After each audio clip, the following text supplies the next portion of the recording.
Romans 14. Him that is weak in the faith receive ye, but not to doubtful disputations. For one believeth that he may eat all things, another who is weak eateth herbs. Let not him that eateth despise him that eateth not, and let not him which eateth not judge him that eateth. For God hath received him. Who art thou that judgest another man's servant? To his own master he standeth or falleth. Yea, he shall be holden up, for God is able to make him stand. One man esteemeth one day above another, another esteemeth every day alike. Let every man be fully persuaded in his own mind. He that regardeth the day regardeth it unto the Lord, and he that regardeth not the day to the Lord he doth not regard it. He that eateth, eateth to the Lord, for he giveth God thanks. And he that eateth not to the Lord he eateth not, and giveth God thanks. But none of us liveth to himself, and no man dieth to himself. For whether we live unto the Lord, and whether we die unto the Lord. Whether we live therefore or die, we are the Lord's. For to this end Christ both died and rose, and revived, that he might be Lord both of the dead and living. But why dost thou judge thy brother? Or why dost thou set at naught thy brother?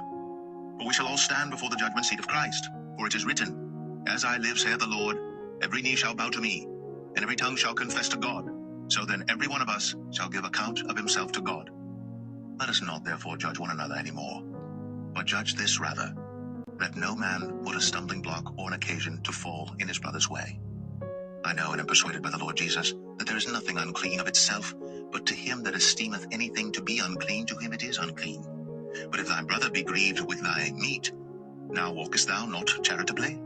Destroy not him with thy meat, for whom Christ died. Let not then your good be evil spoken of. For the kingdom of God is not meat and drink, but righteousness and peace and joy in the Holy Ghost.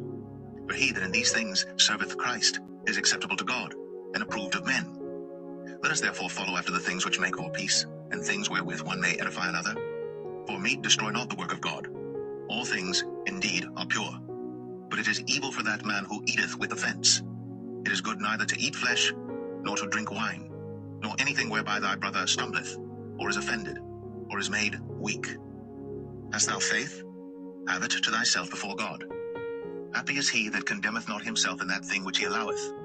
And he that doubteth is damned if he eat, because he eateth not of faith. For whatsoever is not of faith is sin.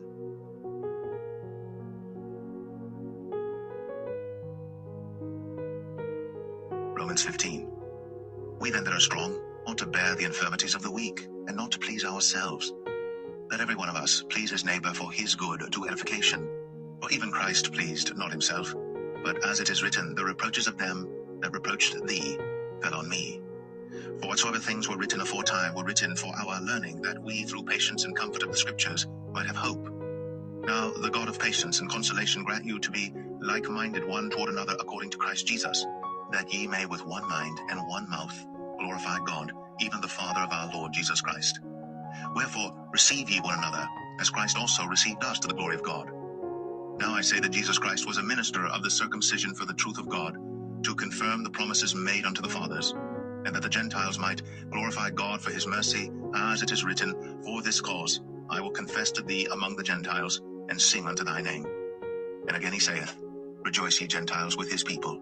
And again, Praise the Lord, all ye Gentiles, and laud him, all ye people. And again, Isaiah saith, There shall be a root of Jesse, and he that shall rise to reign over the Gentiles, in him shall the Gentiles trust. Now the God of hope fill you with all joy and peace in believing, that ye may abound in hope through the power of the Holy Ghost. And I myself also am persuaded of you, my brethren, that ye also are full of goodness, filled with all knowledge, able also to admonish one another. Nevertheless, brethren, I have written the more boldly unto you in some sort, as putting you in mind, because of the grace that is given to me of God, that I should be the minister of Jesus Christ to the Gentiles, ministering the gospel of God, that the offering up of the Gentiles might be acceptable, being sanctified by the Holy Ghost. I have therefore, whereof I may glory through Jesus Christ, in those things which pertain to God. For I will not dare to speak of any of those things which Christ hath not wrought by me, to make the Gentiles obedient by word and deed, through mighty signs and wonders, by the power of the Spirit of God, so that from Jerusalem and round about unto Illyricum I have fully preached the gospel of Christ. Yea, so have I strived to preach the gospel, not where Christ was named, lest I should build upon another man's foundation. But as it is written, To whom he was not spoken of, they shall see, and they that have not heard shall understand. For which cause also I have been much hindered from coming to you. But now having no more place in these parts, and and having a great desire these many years to come unto you, whensoever I take my journey into Spain, I will come to you. For I trust to see you in my journey, and to be brought on my way thitherward by you, if first I be somewhat filled with your company. But now I go unto Jerusalem to minister unto the saints. For it hath pleased them of Macedonia and Achaia to make a certain contribution for the poor saints which are at Jerusalem. It hath pleased them verily, and their debtors they are. For if the Gentiles have been made partakers of their spiritual things, their duty is also to minister unto them in carnal things. When therefore I have performed this, and have sealed to them this fruit, I will come by you into Spain. And I am sure that when I come unto you, I shall come in the fullness of the blessing of the gospel of Christ. Now I beseech you, brethren, for the Lord Jesus Christ's sake, and for the love of the Spirit, that ye strive together with me in your prayers to God for me, that I may be delivered from them that do not believe in Judea, and that my service which I have for Jerusalem may be accepted of the saints, that I may come unto you with joy by the will of God, and may with you be refreshed. Now the God of peace be with you all. Amen.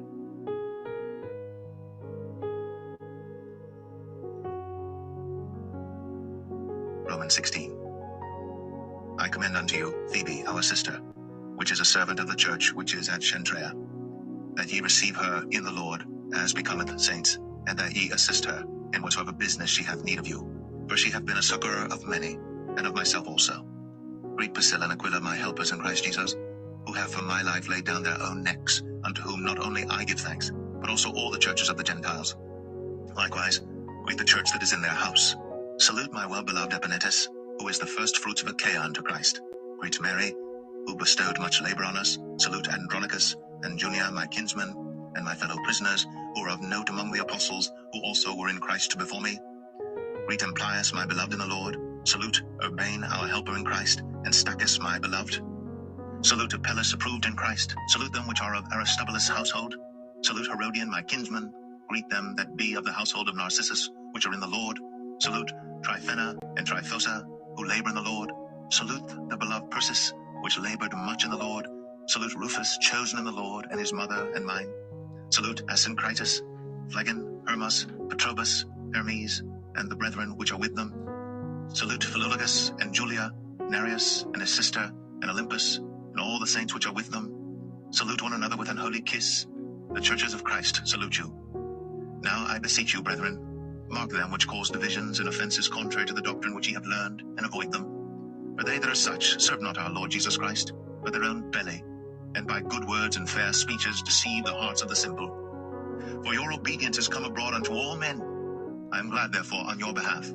But yet I would have you wise unto that which is good, and simple concerning evil. And the God of peace shall bruise Satan under your feet shortly.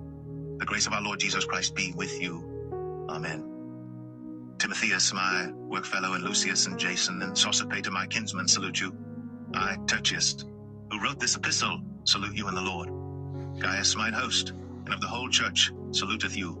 Erastus, the chamberlain of the city, saluteth you, and Quartus, a brother.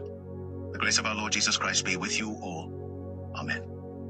Now to him that is of power to establish you according to my gospel, and the preaching of Jesus Christ, according to the revelation of the mystery which was kept secret since the world began, but now is made manifest, and by the scriptures of the prophets, according to the commandment of the everlasting God, made known to all nations for the obedience of faith.